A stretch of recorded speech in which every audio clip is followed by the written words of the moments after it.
See, I think a podcast that sends the laughs out, you know. Well, see, to me, that's a personality, or like an entertainer, or a what's the new thing they're calling them? I hate what they call it. It's like YouTube personalities and stuff. They call them influencers. They call themselves that now. Are we influencers? We're influencing like less than a school bus worth of people, so maybe. But yeah, I mean, if we're more along those lines, is what I'm saying. I would say, listeners, let us know on Facebook. Are we comedians, film critics, influencers, podcasters? Well, no, that one's pretty cut and dry. Yeah. It's do you have a podcast? That's the simple. And I think we definitely fall in that category. Here comes the theme.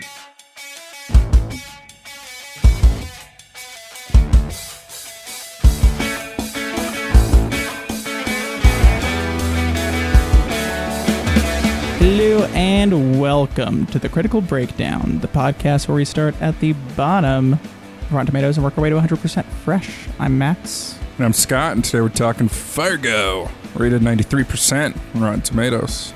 And officially your choice for the podcast. That's right. And I actually read it was voted the 93rd best city in America. Is that true? No. It would be cool, but I don't even know how you could conduct a poll like that. They do those kind of things, though. Yeah, but like, who could possibly be an expert on all the cities in America? They probably do like a quality of life thing, but then it's not like it's not like the citizens are voting. Yeah, and plus some people value different things in a QOL. I feel like it'd be easier to do a worst city poll from people. Yeah, because like everyone hates their own city in a way, you know? Yeah. What do you hate about Charlotte? It's really sometimes too much without an easy way to get to like the farther parts. Yeah, the public transit's pretty awful. Most people have like a quarter here they stay in, and that's about it. Yeah, so that's pretty accurate, I'd say. I hate that the RNC is coming here. Well, yeah, it was kind of annoying when the DNC was here, but that's because I had to cross where they were going every single day. NEC is going to be annoying. All C's stay out. GPC, the Green Party convention, would be pretty annoying.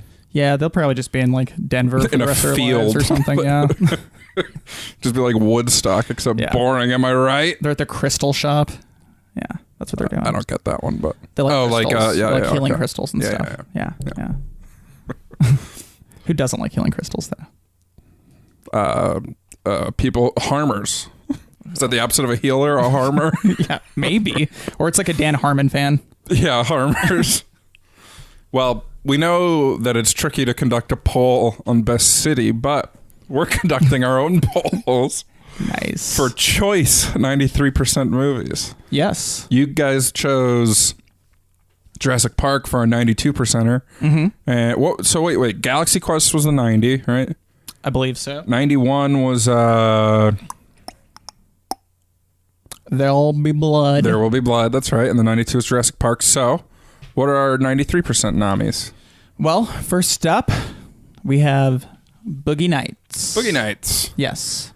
That's Paul Thomas Anderson. Paul Thomas Anderson with Mark Wahlberg. Oh, a huge cast. Yeah. Philip Seymour Hoffman. Yeah. It's as John C. Reilly. With There Will Be Blood. PTA knows how to cast a film, knows how to make a film. Oh, yeah. And this one's pretty classic. I haven't seen the whole thing. I've seen probably like 60% of it. Yeah. I was watching it with an uncle, I believe, on Christmas Day. That sounds awkward at certain scenes. It wasn't the best. Yeah. But I enjoyed what I saw of the movie, but there's so much going on Christmas Day, you know? That was one of the ones where I didn't catch it in theaters. I caught it on HBO after it came out. And I was like desperately hoping my parents wouldn't walk in while I was watching it. Just because it's not a good movie to have your parents walk into or to watch with your uncle. Did you do the move, like when you'd be watching something on TV where you'd turn it to another channel so that your last was like a realistic friendly channel. Yeah, it couldn't just be like the news because then they know you're not watching. Yeah, we would. Me and my sister would do that when we'd watch Degrassi. Our parents didn't like us watching Degrassi. Yeah, so we'd have like TBS on the last or something. Yeah, so that's a good choice. Yeah, it always have to be like TBS, TNT, because like most of the time they were playing okay stuff. Yeah, like whatever was going to be on TBS. if your parents were banning ABC you Family, from watching maybe? stuff, you probably could not get away with like an MTV change. Yeah. But, Oh, no. That was what we'd watch and then have to turn off. But you could maybe do a VH1 change. Maybe, depending on what they were playing on VH1. VH1's pretty much at the same level as MTV. And House Tenet, probably, yeah. But, no, but, I mean, Cartoon Network always worked too, so just depending on what they were playing. Yeah. If they're playing kid stuff, no, but like TBS, ABC Family, Nickelodeon, those were good because if like a DBZ was on, they'll just be like, they won't even pay attention to that, you know? Yeah. So they'll just walk out of the room. For us, we'd always hope that like Smart Guy would be on like Disney Channel, so we could turn to that. Yeah, those kind of shows. Oh, just watching just Smart Guy. Getting smarter with Smart Guy. I think Tia and Tamara are on this episode. I think were they on every episode? No, but were they cast Taj members? was. Taj Mario. Yeah, I think Tia and Tamara appeared. Yeah. Yeah. Sister Act. Right? No, just sister. Okay, and the next one is Enchanted. Many people were enchanted by Tia and Tamara on the Sister Act.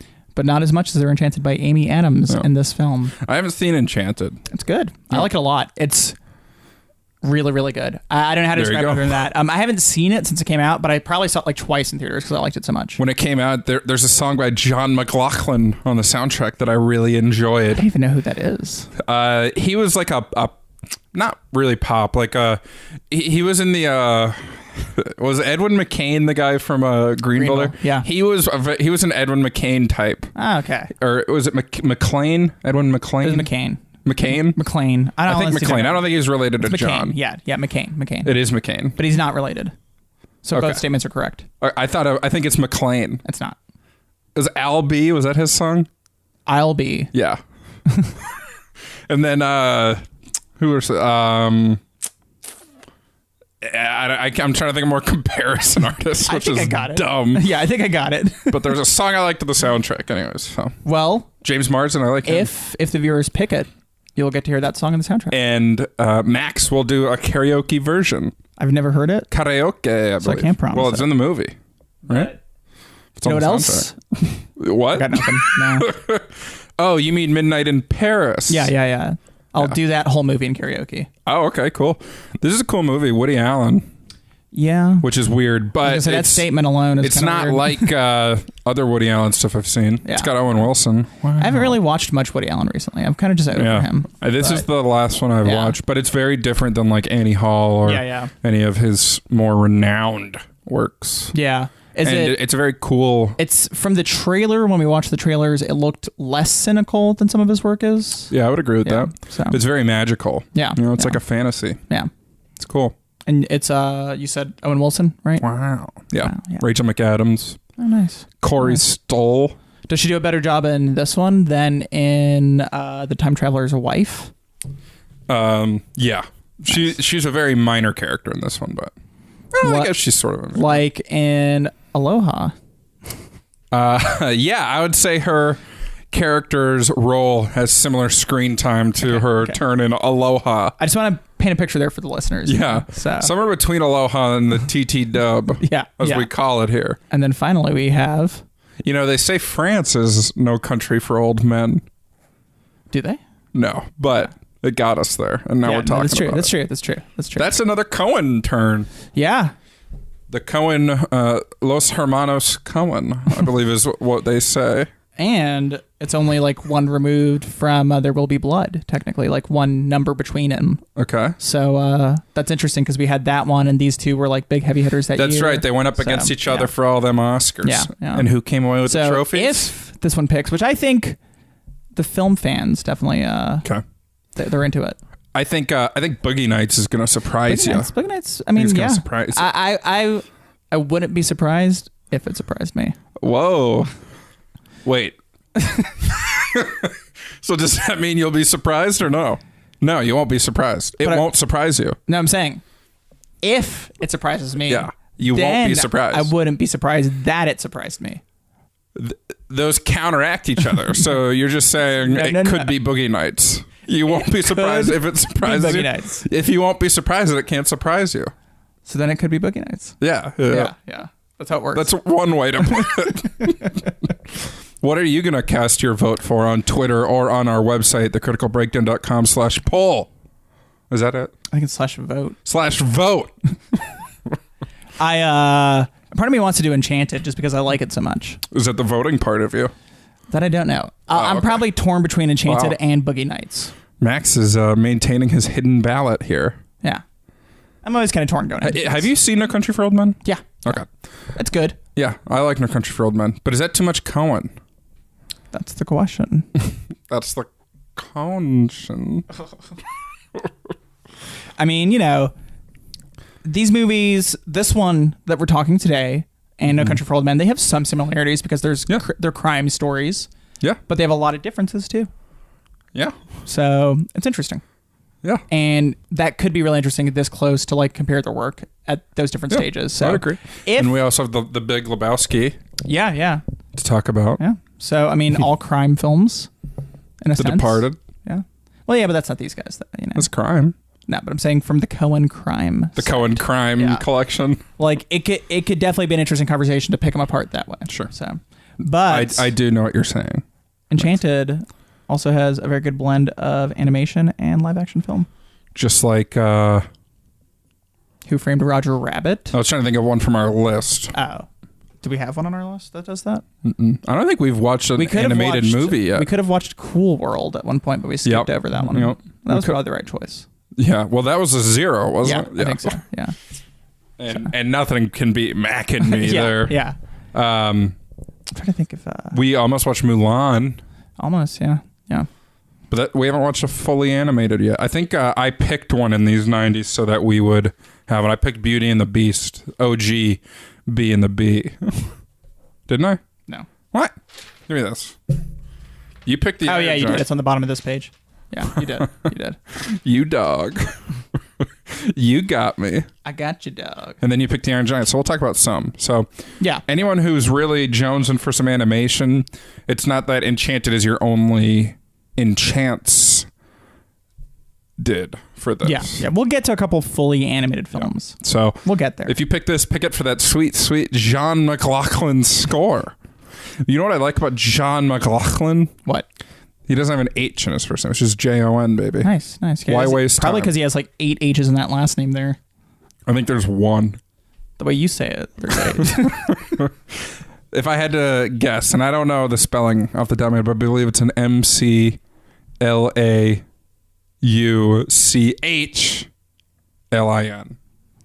Listeners, if that's correct... If that's correct, then we're going to watch, what was that Jason Bateman Spelling Bee movie? I think it's called Spelling Bee, right? Was it? I don't know. I don't think so. It's not Aquila. Was it called like Dirty Words or something like that?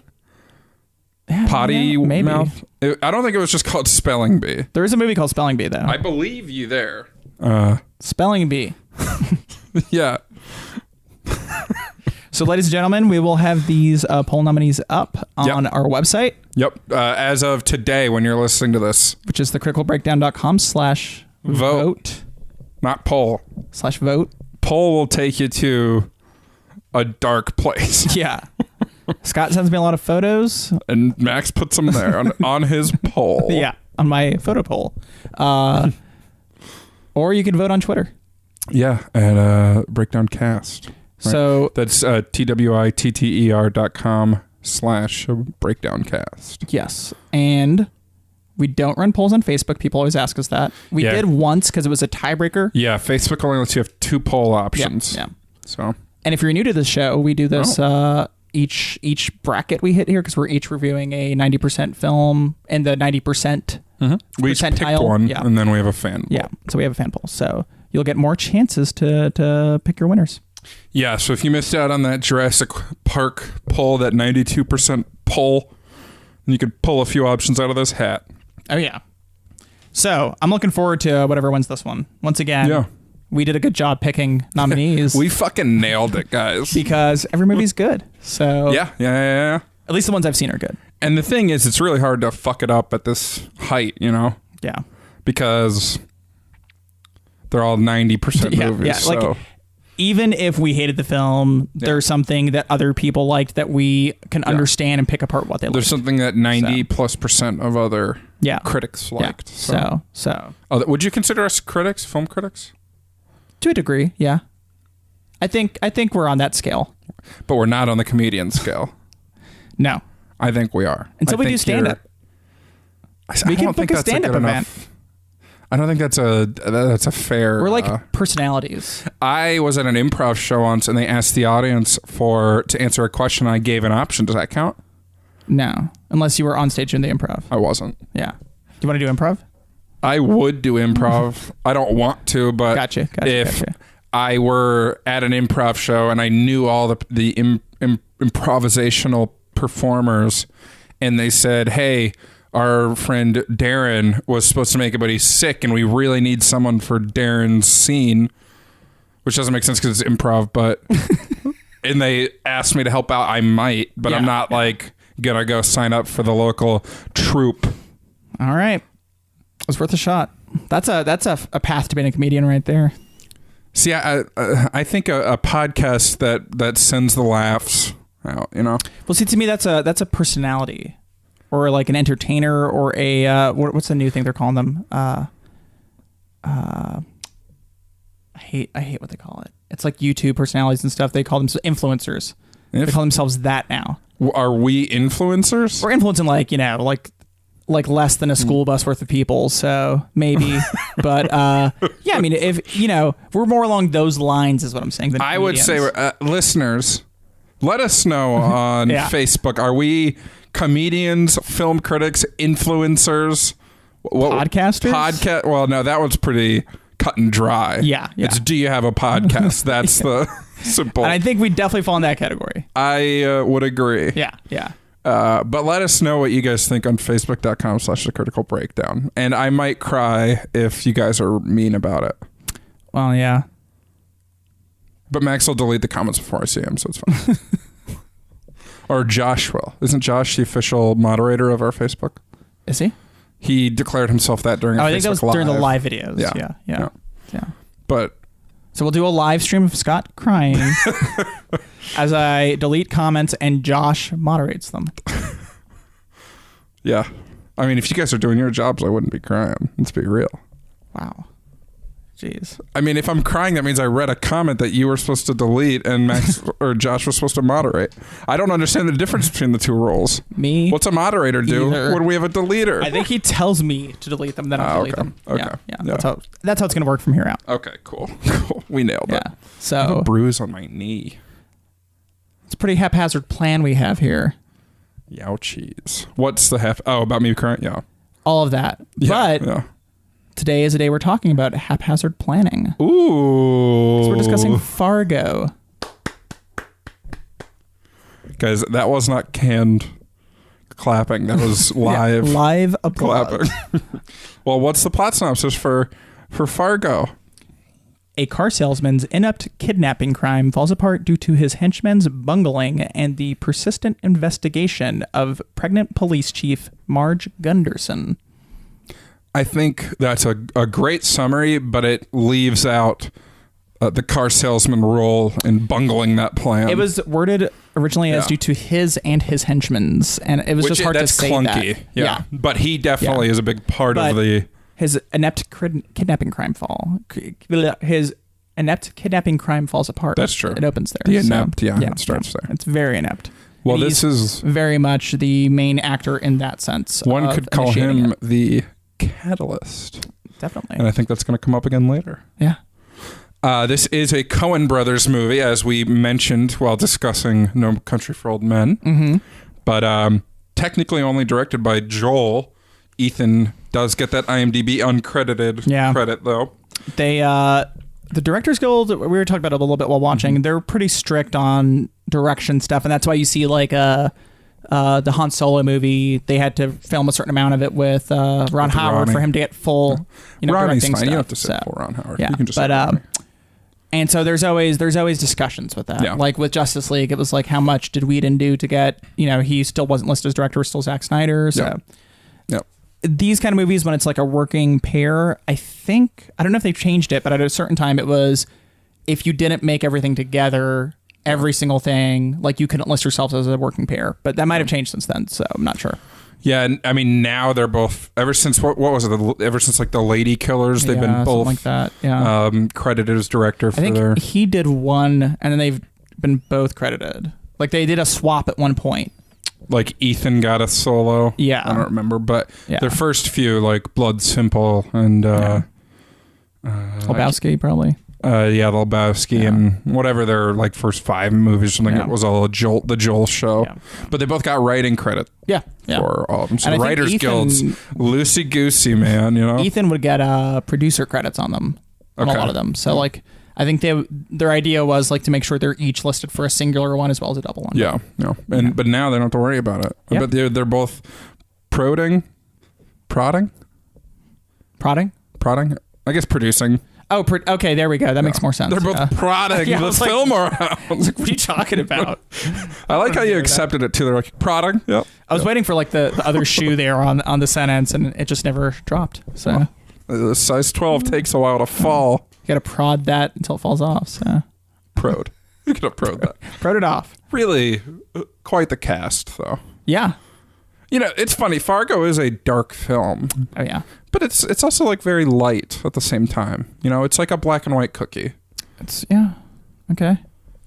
Go on. I want to hear more. Well, it's just, I mean, the things that happen in the movie are very grim. And they all go poorly. And people are consistently shot or wood chipped or chopped with axes. And but then there's like just really sweet things about it, you know?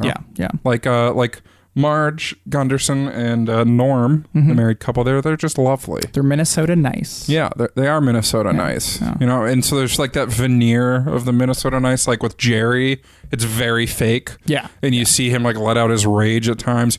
But with Marge, it's very sincere. Yeah, you know? yeah. So it's a nice mixture. Yeah, and I mean, she's definitely the moral compass of the film.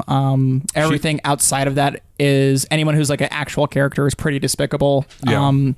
Besides just like, you know, the supporting like cops and stuff like that. Like and all like these the criminals are terrible people. Yeah. Like there's that one scene where the cop's talking to the guy shoveling his driveway. That's very nice. He's like, well, guy came into the bar the other day looking for some action. I told him, get out of here, guy.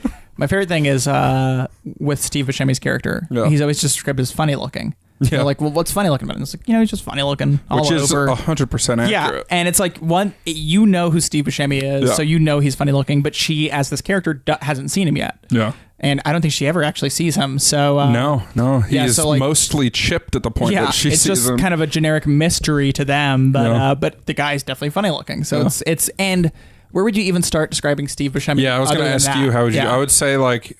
it's like he has pug eyes. Yeah.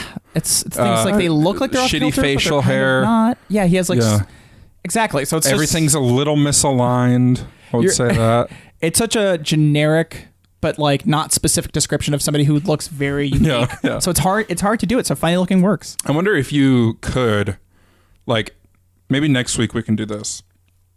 We'll hire a police sketch artist to come in. You can describe Steve Buscemi to him and see what his picture looks like. See if it looks accurate. That won't translate super well to a radio. I'd probably have to spend like a week writing out Steve Buscemi's description to make it more specific. You know, when you're talking to a police sketch artist, you don't get that kind of... Well, if I know it's coming, though. Next episode. I'm going to surprise you then. Okay, one day I'm just going to show up with a police sketch artist. I like that better. Let's talk about the cast. So Frances McDormand plays the aforementioned Marge, and John Carroll Lynch plays her loving husband, Norm, the Gundersons. Yep. I believe Haley Joel Osment played the unborn child. She was pregnant. Go on. I shouldn't. You should take over from that bit that I did. We have Steve Buscemi as Carl Showalter. Yeah, he's one of the main criminals that's hired by William H. Macy's Jerry Lundegaard. And William H. Macy was not the first consideration for the film. Who was? I read that he was desperate for the role. But Bill Pullman was first considered, but he was interested and then pulled out of the production. I'm not sure why. Classic Pullman. Yeah. God. And then, but Steve Buscemi was actually, I think he was going to he was trying to be either the highway patrolman that gets shot or the one that... Buscemi was? No, William H. Macy. William H. Macy, okay. He was trying to be one of the cops, basically. Okay. And so I don't know if it's the one that got shot or her partner in the beginning, or I guess not a partner, but you know what I'm saying. The other cop. Her partner. But he went like ham. He went hard in on trying to get this role. Apparently at one point he told the Coen brothers you need to give me this role. Like, your movie is going to bomb if I'm not playing this character, because it is literally like written for me, and I will shoot your dogs if you don't give me the role. There you go. And that probably pushed them where they're like, yeah, this guy is going to kind of land that nice, crazy. Or maybe they were like, yeah, this guy is going to shoot our dogs. Yeah, maybe. You know, when you picture a William H. Macy, you don't picture him going nuts like that. That's a pretty manic thing to say. Yeah. He said he was joking, and he said he better have been joking. They knew he was joking, but you never know. Hopefully. Yeah. Then you have Peter Stormare as the other criminal. He's an OTG for sure. Geir Grimsrud. I don't think it ever comes up. Yeah. He's just he's just Carl's friend the whole time. Yeah, that's true. But yeah, he Peter Stormare is definitely like you've seen him in things. Yeah. We've seen him in movies for sure on our countdown. Yeah, and we looked it up, and I don't remember. I already forgot what else he's been in. I'll just pull him up here. Yeah, pull him up there. It's pretty recently. I feel like we saw at least one. I can name some. Oh, he was in Big Lebowski. That's right. Oh yeah, he's in Big Lebowski. You know him in Armageddon. He's definitely in Armageddon. Right. Yeah, he's in Armageddon.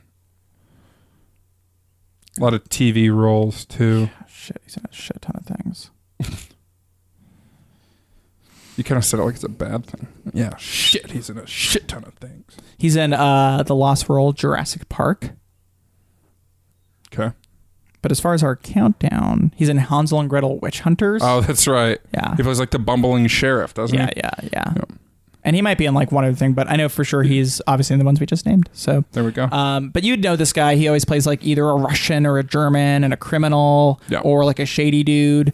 And he looks like I think we described him as like Ryan Gosling doing a distinct character performance of Bruce Willis or some shit like that. I described him as that, but this guy is way bigger than Ryan Gosling. Oh yeah, I mean this guy's like a big dude, but that's why I threw in the Bruce Willis part. Like he's doing that. So, but no, he definitely plays like scuzzy dude, and he's good at it. Yeah. So, you also had they make a good pair too. Oh, Stevie for sure. and Pete. Because Buscemi, he just never stops talking. Yeah, he and rattles. Then Stormare's character barely has any lines. Yeah, but that's like their point of friction with each other. Yeah, so it's good stuff. Yeah, it is. Did I know we'll get to this in a minute, but what Buscemi scene sticks out the most in your head when you think of this film? What sticks out the most?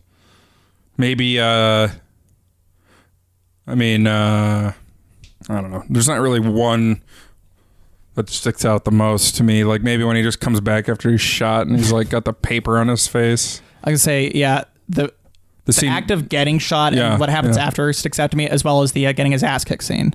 By Shep. I didn't write the I keep thinking of those because they both make me laugh, but they're also like examples of Steve's skills and then the Coen Brothers skills and stuff. They're well done scenes. So yeah. After that, you've already mentioned John Carroll Lynch. I'm trying to see if there's anyone else major. Yeah, there weren't any other. They're just faces just that you recognize, actors and stuff. But not names. Yeah. The cinematography was done by Roger Deakins. Yeah, there's a name. Yeah, and we've mentioned him plenty of times. Yeah, it was nominated for best cinematography. Yeah, and I mean it's good. Like it's very good. It's really solid cinematography, and there's the Deke always brings it. You know, I think of the parking lot scene with that, where there's like the little car. There's like one car, but there's all these light poles and stuff that make a cool pattern. Like that shit's so cool. He's good at finding those kind of just like shots of patterns. Yeah, and it's like a tough movie to film because like everything's covered in snow. Yeah, like the scene where Carl's burying the briefcase. Like he's kind of going down this little hill up to this fence, but it's all white. Yeah. Apparently, Deakins is upset at how bright like that part of America is that time of year because he could not get like a lot of dark shots like he wanted to because it's a dark movie. But I think at the end it kind of plays out better. Yeah, like I think it works for the that whole like veneer of faux like the consideration and niceness, the phoniness. And it's not all phony. But everyone's not. But it's just like the underworld is basically what it is. There's an underworld, and Jerry definitely exists between both. Yeah. So. And like the scene where they're discovering that where Marge is discovering that first crime scene, she's like right by the car, and you can see the body like over her shoulder in the snow, and it's like it's on the poster and everything. Yeah, that's a good shot. It's a good. And if you look at the credits, apparently Prince, Rogers Nelson, the musician Prince, rest in peace, played that body. Yeah, I don't know if that's just a bit or if that's real. It's in the movie's like literal credits. So yeah, I know, but I don't see how you would even have an actor do that. You just lay down. No, like why? But why would you even have why wouldn't you just like put stuff down? Because movies, I mean, for authenticity, you always want to use a person still. Yeah. They never do a close up of the body. No, I know what you're saying, but I'm saying like a lot of, I mean, they have a budget, so they're not going to not do it. But even if it wasn't Prince, like they would probably just get an extra to lay there, just because the human eye can recognize like fake stuff. Yeah. So I think unless they have a really, really good dummy, like a person would just be easier. It'd be the cheapest solution, basically. Probably, yeah. So I get what you're saying. I can't like see Prince seems being the cheapest solution. I'm just saying he is a film fan, so maybe I'll look into it. I'll see. Is it on his filmography? If you look up Prince on IMDb, is Fargo on his filmography? Let's see. So guys, we looked it up, and it is a joke. Yeah, but it's a funny one. It is. And I mean, the reason they did it is definitely stands out in the credits because Prince is from Minneapolis, Minnesota, so it's a big thing to tie it in there. Yeah, for sure. But Prince is a cinema fan. Do you think they got his permission to do that? I don't really know if you need that, but like the symbol and stuff though is like, I imagine it's like a trademark of his. No, because it's his name is the thing. Is like it's kinda, but not. I mean, I don't know if it's literally trademarked, but the reason he switched to the symbol was just because Warner Brothers owned everything under the name of Prince. Oh, okay. So when he was splitting ways with them, and to make his own music, he had to literally change his name. So he changed it to something that nobody could really steal in a way. Yeah. So it's kind of funny that it's like that. But then too. they steal it here. I don't know, man. It's a good question. They probably called and asked. Yeah. You know? Let's assume that for now. Yeah. Because we're gonna get lost in the weeds if not. Yeah. We'll do an investigative podcast on that. Serial Season 3. Yeah. Did the Coen brothers get permission from Prince?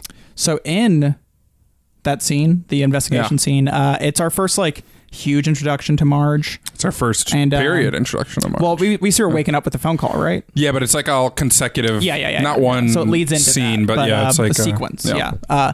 So then we see how she's both like really good at her job and also just like both kind of polite and nice. Yeah. But not in like a fake way. Like she's just like a good person. And you get a really good grasp of that as she's analyzing this whole like murder, like car wreck scene. It's cool. I like it a lot. It's a good way to like set the tone for that, which she's obviously like the protagonist of the film, but she's only she's introduced 33 minutes into the film, which is amazing. Is crazy. Kind of. So that they have all the scenes with Jerry and Carl and Geyer. What are we calling him? Yeah. Carl and crew. Yeah. And does the kidnapping happen before we're even introduced to Marge? Yeah. Because she's in the car. The wife's in the car. That's right. Yeah. Because Jerry's big plan is to have these guys kidnap his wife, hold her for ransom because her father is very rich. Yeah. So the plan was $80,000 ransom. The father pays it to these guys, and then Jerry splits it with them. Well, I guess he only thought it was going to be Carl. Yeah. But and he splits was going it to with be the criminals, and then he wants to buy this like land for a parking deck or something. So they kidnap his wife. It was probably a lot messier than he expected. Like she ran away, jumped out a window. Or no, she didn't jump out the window. She made it got stuck in the shower curtain. Yeah. Fell down the stairs and stuff. And as they're leaving the city there, they get pulled over by a cop because they have a car that's, no plates. I guess technically it's stolen. Yeah, technically. Like Jerry gave it to him, but he manages he's like the sales director at a car dealership. Which you find out later is owned by his father-in-law. Yeah, you do. Which is also funny.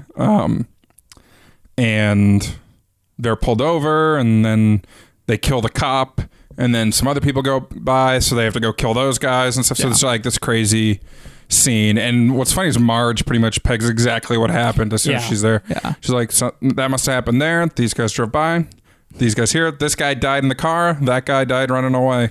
I'm going to go get a coffee or something like that. Yeah. I like the part where she gets like a brief moment of morning sickness and it passes. Yeah. That's just so funny. I don't know why. But. Well, she's right by like a wreck with a body and stuff. And she's like, oh, just morning sickness. It's good. I see exactly why she was rewarded for her role in this film. She did win the Academy Award. Yeah. Not the only win that Fargo got. Run us through them. What else we got? Original screenplay. Nice. That's it. Okay. Well, hey, that was good though. They got a lot of nominations. Yeah, right? 8 total noms. Yeah. They got trumped by The English Patient Okay. for Best Picture, Best Editing, Best Cinematography, Best Sound, Best Director. So, want to watch that one? I've never seen it. I've never heard it having this great reputation. It seems like one of those films that it was. I'm not saying it was designed to win, but there's those films like I watched the one that won over Raging Bull and The Elephant Man that I always forget. Ordinary Lives People. of Others? Ordinary People. Oh. Like that's the whole thing is like I have to think to remember that film, but I can name Raging Bull and you know The Elephant Man and talk about them. It's like the test of time, maybe. So, it's just sometimes a movie wins that year, but it's not the one that's going to go on. And Fargo's a film that will definitely just live for a long stands time. The test of time.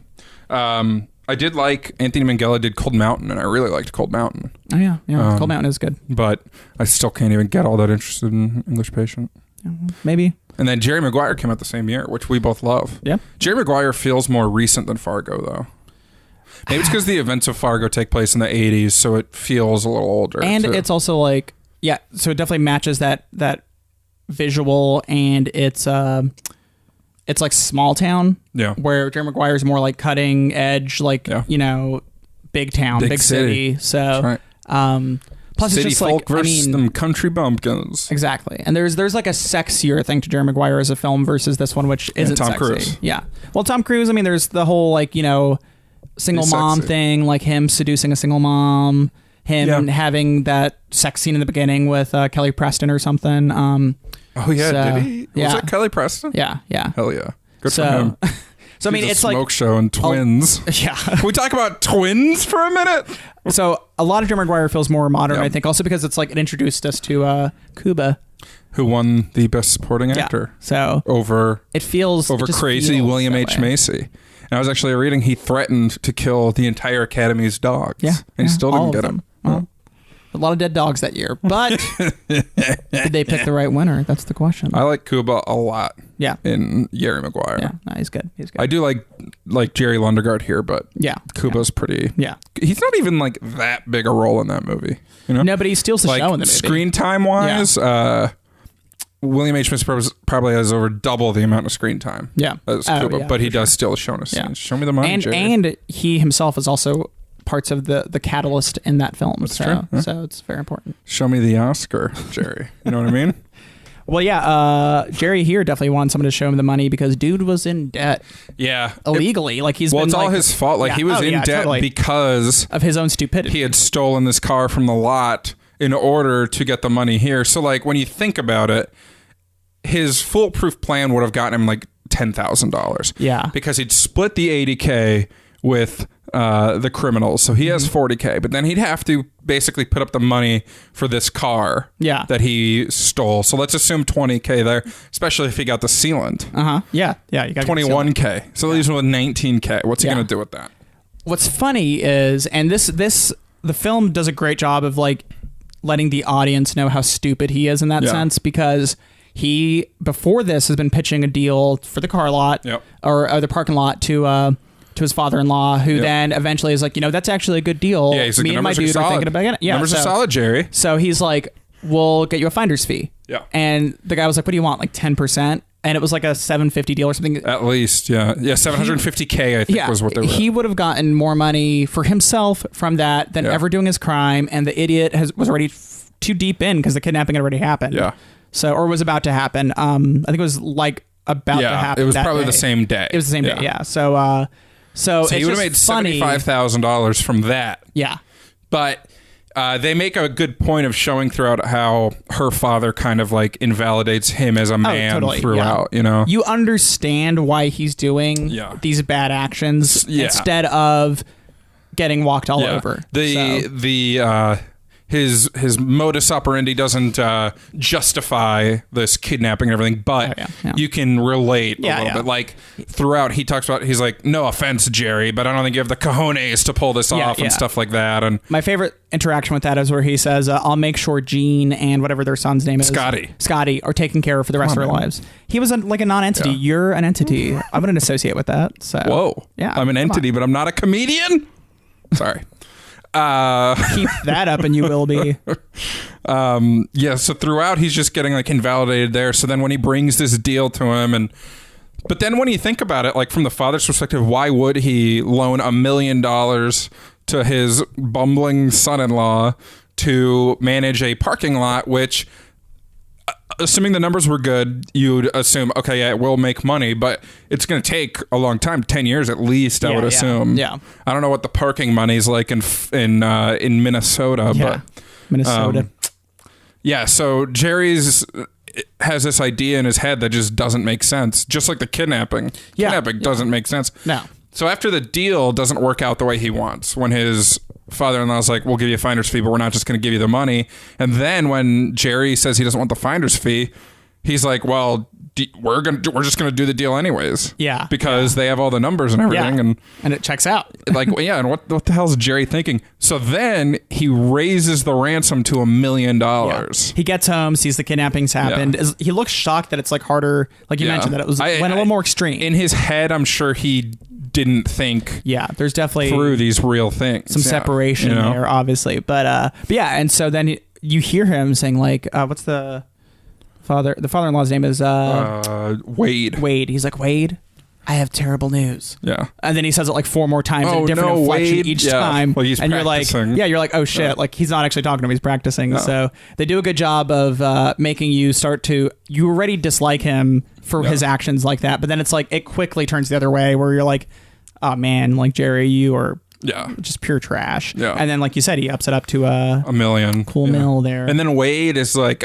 we'll give him 500,000. Like he's like negotiating and then Jerry's like, gotta give me the money, Wade, and I'll give it to him and we'll work all this out. Yeah. Like they said, it's gotta be me, no one else. And Wade's like, no, I'm giving him the money. And then the associate, his finance guy, is like, no, it makes more sense to play ball with them because they're the ones with the chips. Yeah. So it's funny because right now you're with Jerry where you think, okay, well, that's kind of strange that this guy's siding with him, but it makes sense. Yeah.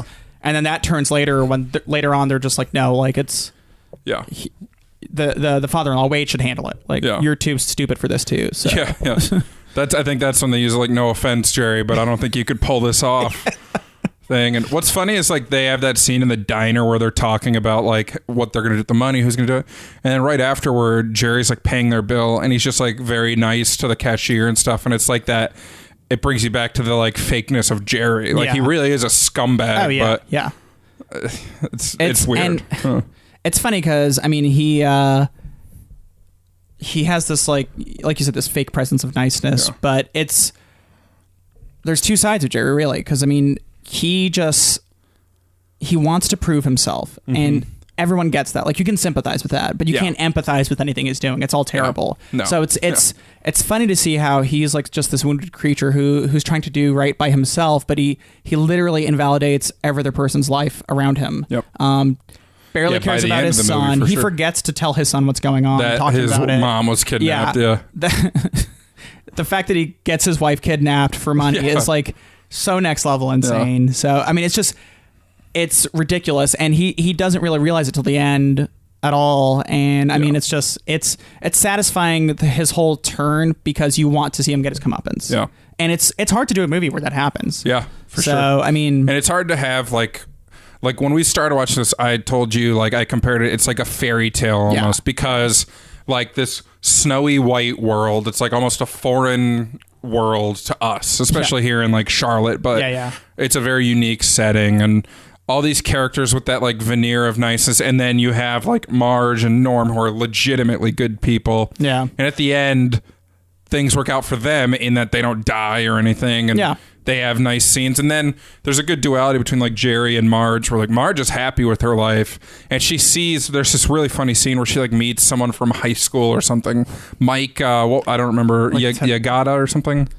Mike Yanagita. Yanagita. Yeah, he like calls her up out of the blue kind of, and she's going to the city to investigate this anyway, and they meet, and he's just like, oh, my wife, she died, she got cancer and stuff, and he's just like weeping at the table, and it kind of helps her put her life into perspective a bit. And then she like calls, she's talking to someone, and she's like, oh, I met Mike, and he was saying wife died, all this, and then the person on the phone tells her that he was never married to this woman. He followed her around and stuff. So she gets these moments of perspective to realize, you know what, like what I have with Norm is good. Yeah. Jerry, his life is fine. Like he has a son, he has a loving wife, he has a job. Yeah. He doesn't need to do any of the shit that he does, but he's not satisfied or happy with that. Yeah. And I don't know, being satisfied isn't necessarily a good thing per se. Like if you're satisfied with like a bad situation, then that could be bad, but it's clear his situation. The worst thing about it is literally that he's has a shitty in-law. Yeah, and he doesn't feel value because of that. But it's like it's so. I mean, she has the perfect description at the end when she picks up the European criminal guy, and she's just like, "You did all that for $40,000. Like, that's crazy. You realize that, right? Like that's you threw your life away. Yeah, she's telling him like, "There's more to life than money," and it's so sweet almost how she's talking to him about that, because you're just like. She's absolutely right, and that's the whole point of this movie, and it's funny to watch these criminals do stupid stuff, but at the end of the day, it's like, you're glad you're not them in every single way. And then the last speech she makes when she's talking to Norm again is even more perfect to me. He's like a painter, and they invented these backstories for themselves where they were both cops, and I guess she was the better cop. So she stayed on as a cop when they got married, and he stepped down and becomes a painter.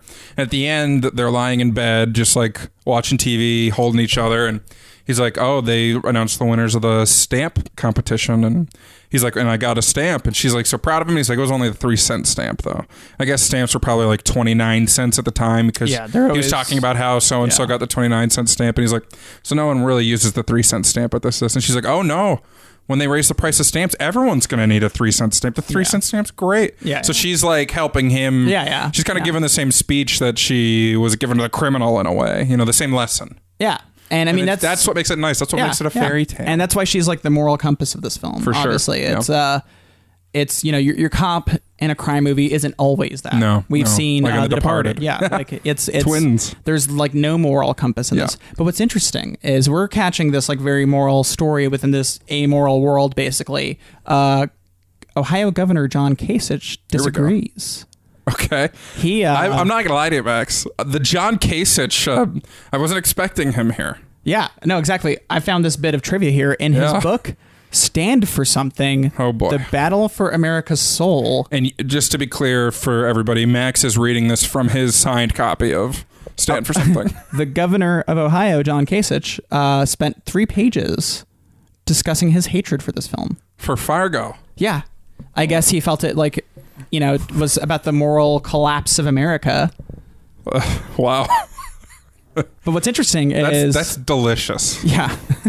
What's interesting in that sense is Siskel and Ebert loved this film so much that in the middle of it, one of them turned to the other and said, "This is why we watch movies."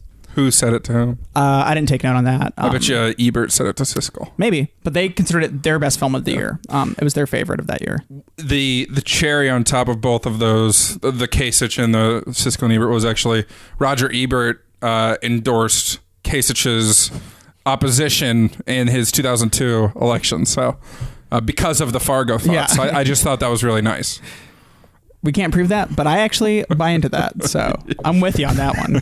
John Kasich. Yeah. So man, there's also some cool stuff. I thought that I would never hear the name John Kasich again after he fizzled out of the election. I literally thought I would never hear it again. Sidebar. And here we are. Sidebar.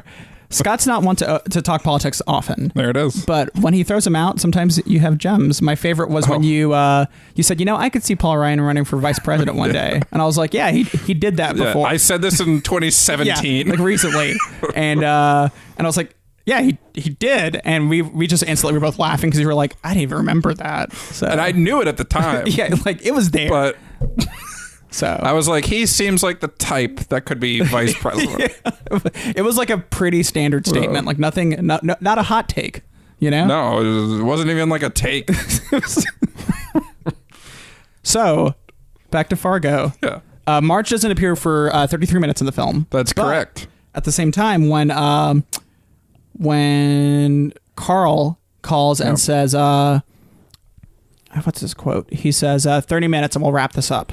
The movie literally ends 30 minutes from that point. Oh, really? Yeah. Who does he say that to? I think he's on the phone with Larry, Jerry? Jerry. Yeah. Oh, yeah. About like, give me the money, Jerry. Yeah, doing the exchange finally. Yeah. So from that point on, it kicks into high gear pretty much, and things topple forward. But so 30 minutes later, the movie ends. That's funny. That's kind of I like when films do that kind of stuff that you don't really pay attention to, but it's there. Yeah. And or like how the series 24 takes place in 24 hours each season. Yes. One time Conan O'Brien had a spoof of that called 60, where it was a 1-minute thing he did for 60 mini episodes where each one was a second. Okay. It was pretty funny. Yeah, I bet. Was that when he was on NBC still? Yeah, that was like before he was. So that was the second slot show. Late night? Is it late night? Yeah. Yeah, late night. And then there's the late night with Craig Fergie. So that one's had like a host of guys on that third slot there. Yeah, so. Craig Ferguson doesn't do it anymore either. Who does that one? Do they even still make that? Is that what James Corden does? No, he does The Late Show. Yeah. Carson Daly had one for a while that like was always the latest one they played. That sounds like a joke. It was The Latest Show. Yeah. It probably was. Like The Latest Show with Carson Daly or something. The Late Show, The Late Show, The Late Show. But no, so playing with time is fun in a movie. Yeah. And the 90s, all these like kind of cool films, the indie resurgence that happened there. Yeah. You always had like Tarantino, and he would kind of play with time and format in his films a little bit, not a ton, but just enough to like kind of tweak the audience. And I feel like the Coens definitely have, messed with it here and there, but it's interesting. For clarity, it's not like the last half hour takes place over like a real time half hour. It does take place over days, but it's just the runtime of the film. Yeah, the runtime of the film. So, I mean, it's cool to see when creators care about the format in multiple ways. So, in a storytelling way, in a formalistic way. Obviously, you have Roger Deakins. You have like a lot of visual appeal there too. So, I mean, it's a damn good movie, man. Yeah, it is really good. Good pick, Scott. And we talk. Oh, thank you. We talk about the niceness of it, but like it gets really dark. Like they kill Jerry's wife like right away because she won't stop crying. Off screen. Yeah. You only see when you see her like shrouded with like a blood stain. Yeah, there's just blood over her head. Yeah. God. Carl gets the money, the $1 million. Yeah. But he gets shot by the father in turn, and then he kills the father, and he comes back to his criminal friend, and he hid the $1 million because I guess the friend didn't know that the price had gone from the $80K to the $1 million. Yeah. Excuse me. So he gives the friend $40K, and then he's like, you can take this truck, I'm going to take the car and go. And as he's leaving, the friend kills him, shoves him into a wood chipper. Yeah. And it's over the car, right? That's like that's sick of him. It's the catalyst. Yeah. It's the Cadillac. But what's funny is the cops knew the new car. They knew the stolen car. Like whoever took the truck, in theory, could have escaped scot-free. They knew the original car too, though. That's how they found them. But I mean, to me, it's just like take the original car, get a different car with the $1 million cash you have. Like, yeah, because after he's like, I'm taking the original car, the other criminal is like, well, then you have to take that out of your cut or something like that. You have to buy my half off of me or something. And But once again, that cuts to the fact that they're all stupid, and that's what makes it good. So they're all terrible. I mean, that they're making mistakes. Just the fact that they're doing crime, they're making mistakes. Then Jerry, after he finds out that the father died, his father-in-law died, he just flees, and he just abandons his son. Yep. He flees. They catch him in a hotel room, like probably a day later or something. Like every person involved is stupid. It's the best capture too, because he's like in a wife beater and some boxers, scream crying the whole time, trying to jump out a window. Yeah. And it's like I said, he gets his comeuppance, and it's satisfying. It's satisfying to see these guys get the only criminal who's worth a damn in the movie is Shep.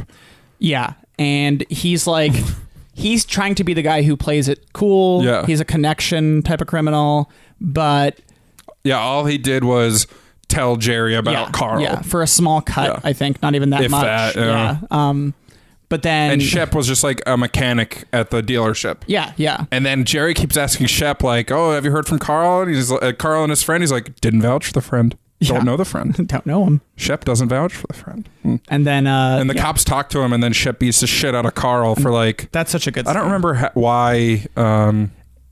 I think because of the phone or something. Because he was traceable back to him. Yeah. Like he wasn't supposed to be, and he was. Yeah. And they haven't kept a low profile, and he went and committed murder. And then wasn't all sorts Shep of shit. fucking a hooker wasn't Carl fucking a hooker in Shep's house or something? No, it was just like a random hotel or and Shep just found him. Yeah.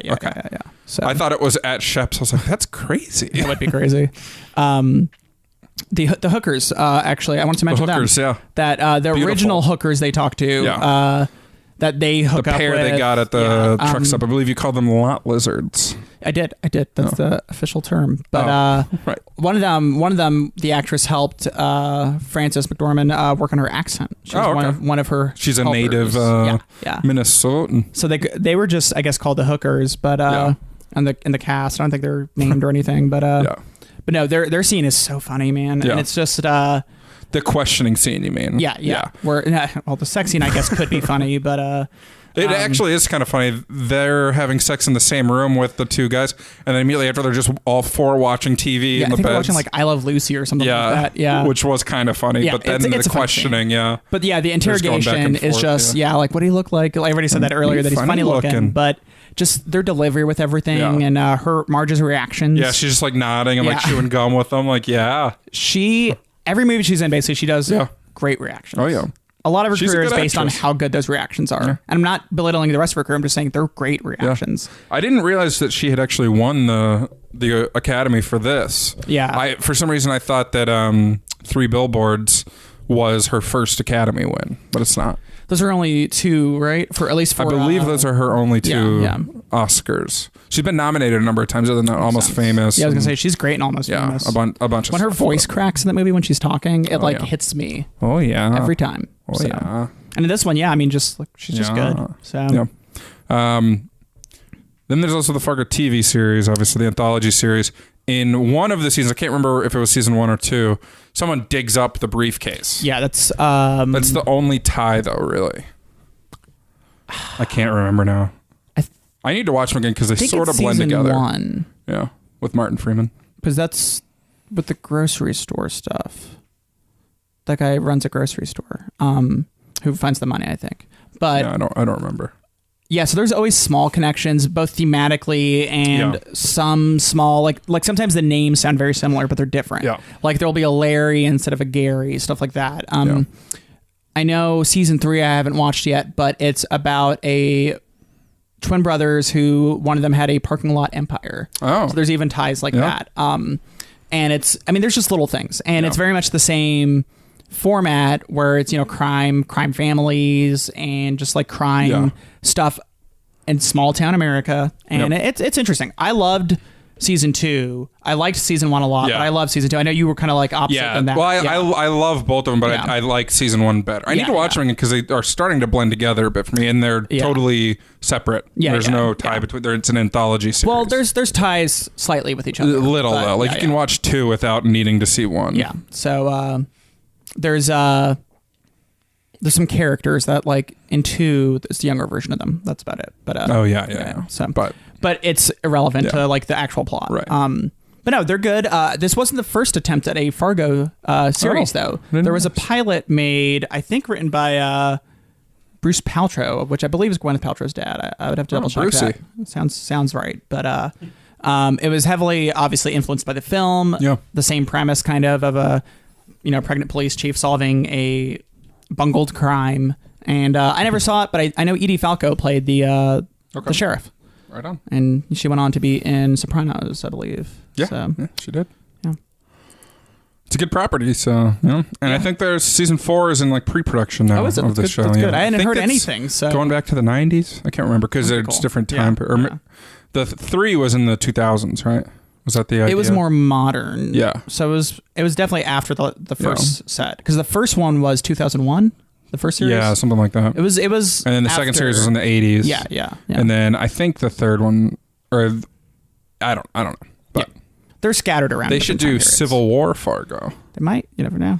Was Captain Fargo America established in, or was Minnesota established in? Probably. Yeah. I think most, all the way through the West, those were still like territories and stuff. But I think Minnesota would have been a place. Yeah. Maybe You've heard it first. Maybe it would have been part of Michigan at the time. You guys heard it first. Minnesota may have been a place in the U.S. by the Civil War. By the U.S. Civil War. It's just a rumor at this point. Yeah. Do you have any more Fargo thoughts? It's just a fun watch because it's... How long is the movie? What's the runtime? Oh, I'll call it 111 minutes. I don't remember, though.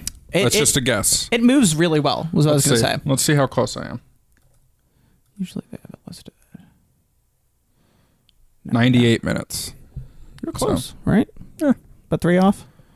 You said 111? 13, yeah. Oh, okay. Yeah, 13 off. The credits. Yeah, there you go. I thought there was a second set of credits. The post-credit scene. Yeah. Remember to vote in our poll, but also remember that that's not next week's movie. What are we watching next week? Next week, we're going black and white and watching Young Frankenstein. Oh, Young Frankenstein, right. Yeah. I did a black and white thing with Get Out. I mean, you get it. Oh, I got it. I don't think there's anything controversial about that. Wow. Yeah, I've never seen Young Frankenstein. It's Max's pick.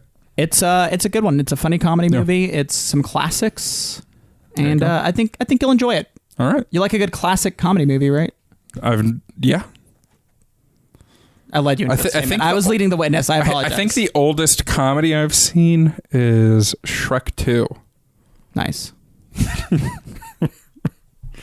We talked about like our email and our Twitter and all that at the top. Yeah, but don't forget, you can find us there. Yeah. Twitter, email, and website.